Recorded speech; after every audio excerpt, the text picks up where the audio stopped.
पुण्यात्माओं, आप देखते हैं कि कोई भी कार्य सफल करने के लिए उसमें जी तोड़ मेहनत करनी पड़ती है, परिश्रम करना पड़ता है।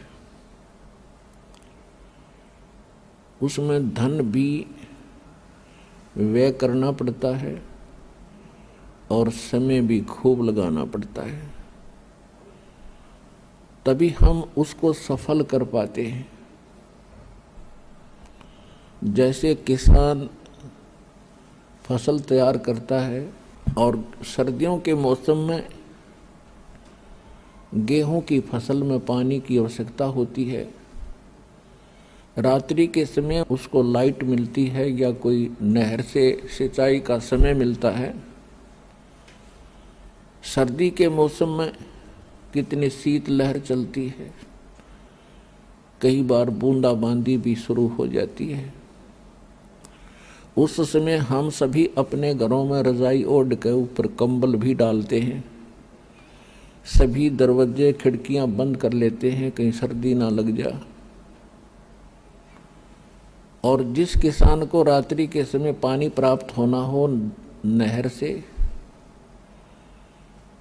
या लाइट आनी हो रात्रि में, ट्यूबवेल से पानी लगाना हो, तो वो ये नहीं देखता कि इतनी सर्दी है, मैं कैसे वहाँ खेतों में पहुँचूँगा, मुझे कोई सर्दी ना लग जाए।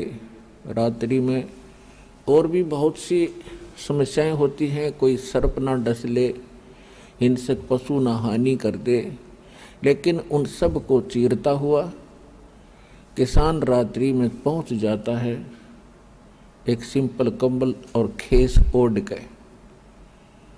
और जब वो पानी लगाता है उस कंबल को भी उतार के एक तरफ रख देता है और पानी के बीच में खड़ा हो जाता है, पानी लगाता है। अब वो बिल्कुल भी आलस नहीं करता, ना कर सकता, क्योंकि वो जानकार है, उसको ज्ञान है। यदि आज मैंने आलस कर दिया और पानी के लिए खेतों में नहीं पहुंचा तो फसल सूख जाएगी, मेरे बच्चे भूखे मरेंगे, मैं कंगाल हो जाऊंगा। इसलिए वो अपना इस काम को पूरा ही करके छोड़ता है, चाहे नमूनिया हो चाहे ना हो, सर्प डसे या ना डसे। अब वो क्यों उस कार्य को कर रहा है? क्योंकि उसको वो पूरा जानकार है इस मार्ग का। ठीक आज इतनी सर्दी में और इतनी दूर दूर से परमात्मा के बच्चे आए हैं, आपने ये तो मान लिया है कि यो काम तो अब करना ही पड़ेगा, तभी आप यहाँ आए हो, नहीं तो ये पड़ोस में से उठकर नहीं आ सकता आदमी जिसके भाग माड़े हैं। सौभाग्य आपका, धन है आपके माता पिता जिनसे जन्म हुआ। आपको ऐसे समय मानव शरीर और ये भक्ति मार्ग, ऋषि सर पटक कर चले गए, उनको नहीं मिला ये मार्ग, और आज आपको सहज में प्राप्त हो रहा है। कितनी कृपा है भगवान की आपके ऊपर, विचार करना। तो क्या बताया जाता है सत्संग के अंदर? मानुष जन्म दुर्लभ है, मिले न बारंबार, जैसे तरवर से पत्ता टूट गिरे, भाई बोर न लगता डर। बंदे तू कर बंदगी, जय चावे दीदार, ये अवसर मानुष जन्म का, भाई बोरन बारंबार। मानुष जन्म पाए कर जो नहीं रट हरि नाम, जैसे कुआ जल बिना फिर बनवाया क्या काम। वो पृथ्वीपति चकवे गए, जिनके चक्र चलंत, ये रावण सरीखे कौन गुण, भाई ऐसे गए अनंत।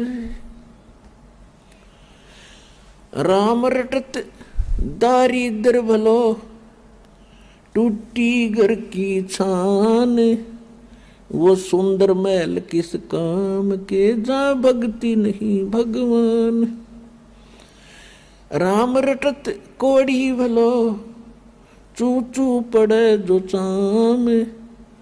वो सुंदर शरीर किस काम का, भाई जा मुख नाही नाम। परमपिता परमात्मा अपनी प्यारी आत्माओं को बार बार समझाते हैं कि ये मनुष्य जीवन आपको जो प्राप्त हुआ ये अनमोल है, और सतगुरु और सत्संग के अभाव से आप जो क्रियाएं कर रहे होते हो वो तो पशु पक्षी भी करते हैं। मनुष्य का केवल इतना ही काम नहीं है। और जो परमात्मा की भक्ति नहीं करते वो तो अपना जीवन नाश कर ही रहे हैं, और जो भक्ति भी करते हैं और शास्त्र अनुकूल नहीं करते, मनमाना आचरण करते हैं, वो भी अपना अनमोल मनुष्य जीवन व्यर्थ कर रहे हैं। श्रीमद् भगवद गीता अध्याय नंबर 16 के श्लोक 23 और 24 में कहा कि अर्जुन, शास्त्र विधि को त्याग कर जो मनमाना आचरण करते, मनमानी भक्ति करते, जो सदग्रंथों में प्रमाणित नहीं है, उनको न तो कोई सुख होता है और न उनकी कोई सिद्धि होती है और न ही उनकी परम गति होती है, अर्थात व्यर्थ, यूजलेस। फिर क्या फायदा वो डले रोण का। हम साधना भी कर रहे हैं वो भी गलत, और नहीं कर रहे हैं तो वो भी गलत। तो सत्संग में आने से पता चलता है कि मनुष्य जीवन किस लिए प्राप्त हुआ था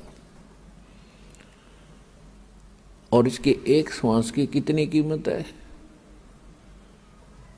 कबीर साहब कहते हैं, कहता हूँ कही जात हूँ, कहूँ बजा के ढोल, और श्वास जो खाली जात है ये 3 लोक का मोल है। मनुष्य जीवन का एक श्वास कितना वैल्यूएबल है, कितना कीमती है कि 3 लोक भी इसके बराबर नहीं है, इतना कीमत एक श्वास की। तो इसको कैसे सदुपयोग करना है। श्वास उश्वास में नाम जपो, व्यर्था श्वास मत खो, ना जाने इसे श्वास को,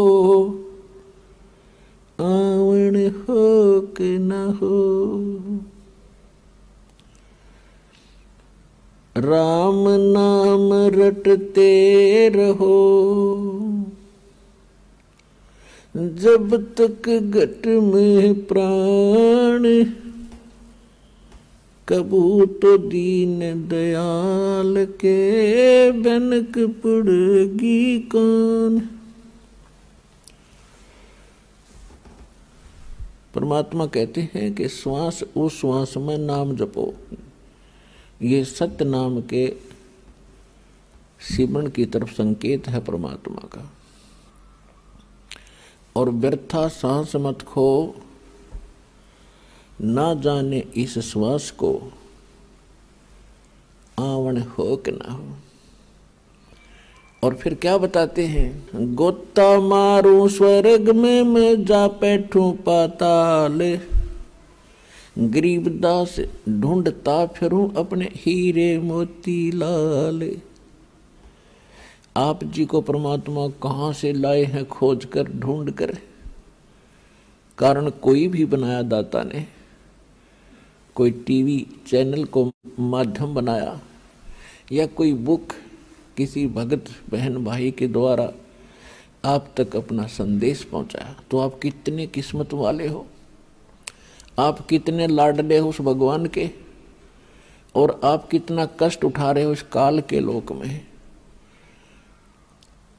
अब कष्ट का तो आपको पता है, लेकिन आप कितने प्यारे हो परमात्मा के ये दास को पता है।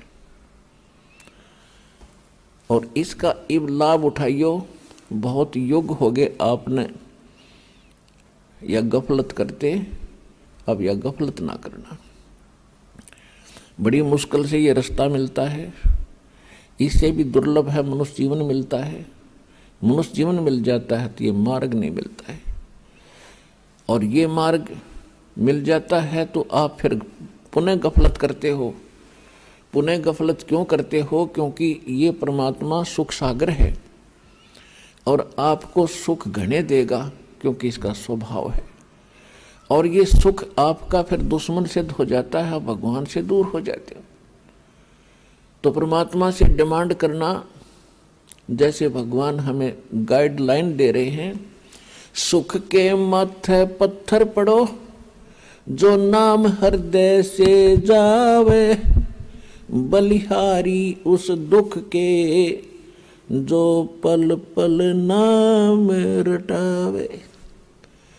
परमात्मा कहते हैं आग लगाए से सुख है, जिस तो भगवान की भूल पड़े।